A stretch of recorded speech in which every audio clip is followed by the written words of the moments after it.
off their holiday in France for a day to watch Day by Day tonight.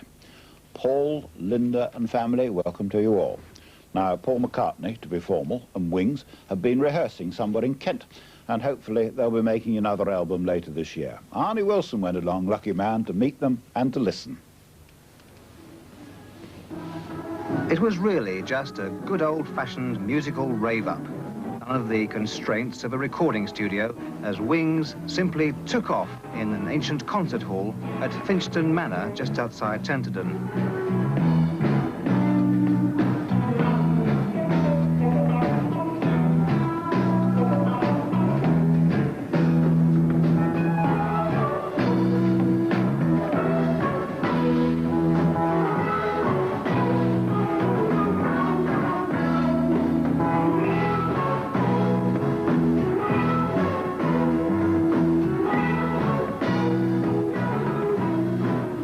When Paul paused for a breather, I asked him about his official title as the most successful composer of all time. Well, I don't know, that's what someone in the Guinness Book of Records said, you know. I mean, I don't know whether to believe him or not, but, I mean, I think they're kind of kidding a bit when they start comparing it with, like, Beethoven and saying you sold more records than him, because they didn't have records or charts in his day, so, that's a bit silly. But I think of modern people, I think they've counted it up, and, something like I've been on more sort of hit-selling records as a composer than anyone else alive. Suppose if you'd been alive at the time of Beethoven, would you have felt a bit restricted, do you think? I don't know, I suppose I might, if I was still songwriting and stuff, if I wasn't pushing a cart through the mud and stuff, I might have written something like he writes, because they all did. He was one of the good ones, of course. Roll Over Beethoven. That was another good one he wrote. So we're into the 80s now. Where do you think music is going to go, and where is Paul McCartney going to go? To bed, I should think. I don't know, actually. I've never known, you know. I mean, they used to ask me that in the 50s, 60s, and say, I was around then, you know. And they used to say, where's it going in the 70s? You know, and I said, don't know. Where's it going in the 80s? Still the same answer, you know. I haven't got a clue, really. Now, A lot of records around today seem to be remakes of ones that were around 10 years ago, which themselves were remakes of ones that were around 10 years earlier. Do you mean like Kevin Keegan's record? It was featured on this very programme. I saw him in the armchair. No, sorry. Does it indicate there's a lack of talent around, there aren't enough Paul McCartneys around to write new songs? Oh, I don't think so, you know. I think there's like a lot of great writers around. There's a lot of people I really think are good. Some of them are American. But I still think there's a lot of good songs around. I mean, you can think about it. I think Bright Eyes is a kind of good song. I think that one, Till the Fear in Me Subsides, whatever that one's called, I think that's a great song. I think Billy Joel's The Way You Are. I don't know the titles of these, but I think those are great songs. You know? Which song do you wish you'd written? All of them. Does it bother you that perhaps one day there'll be a whole generation who've never heard of the Beatles, but they know They're about... here already. That generation's here already, you know. A lot of people I meet who kind of only know me as Muller Kintyre. That's the only reason they know me. You know, little kids say, hey, Muller Kintyre. I said, yes, that's me. It doesn't bother me at all, actually, you know, that kind of thing. You seem to be the same old Paul McCartney. We're all getting older. Does it bother you that you might actually be risking turning respectable? I am pretty respectable, almost. No, I don't worry about all that stuff, getting old and being respectable and all that, you know, because there's some good in any of that stuff. I mean, we've all got to get old. I mean, even the kids who've just been born today will be old in 50 years' time or whatever it takes to get old.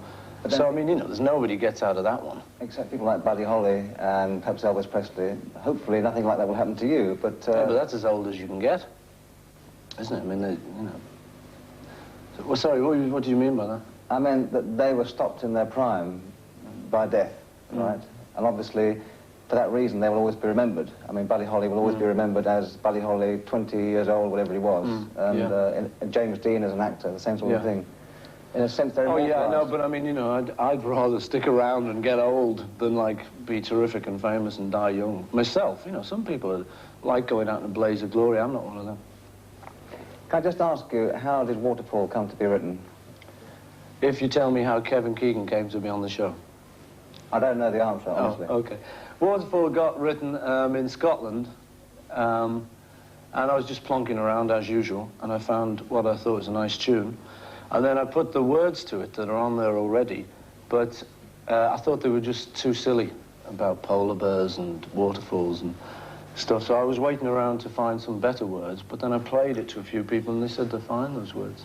So you wrap up here today, and what comes next? Next I'm going to do a bit of recording with Ringo.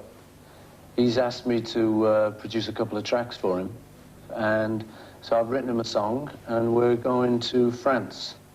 I'm going to have a few days recording there. That should be fun. Now, of course, you've led me there right into asking the forbidden I was trying to lead you to that question, were you? actually. Yeah, so we get it out of the way. How can it be that you want me to ask you the question that you dread? That I dread most? I don't know. Kevin Keegan question, you mean? All right, let me ask the question.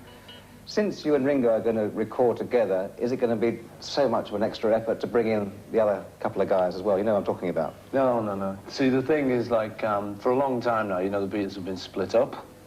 And just the way things are, like, certain ones of us like playing together and stuff, but, for instance, I don't think John would ever be interested in kind of getting the group back together again. And the four of us individually wouldn't really be interested in doing it, just because you can't reheat a souffle, as someone once said.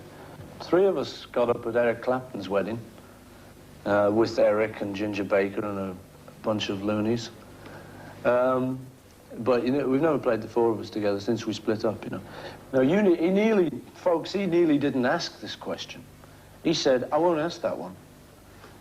Now, I don't think like this, I definitely know it's not on, you know, and it gets a bit boring every kind of few weeks kind of telling someone, you know, this, but I understand you asking that, but it's not anything that would ever happen. Well, let me ask you another unfair question. Would you like Wings, in the course of time, to be more famous than the Beatles? No, not particularly. I think the Beatles is as famous as I ever want to get. There's a lot of hectic life comes with that kind of thing, you know, and it's great being that famous.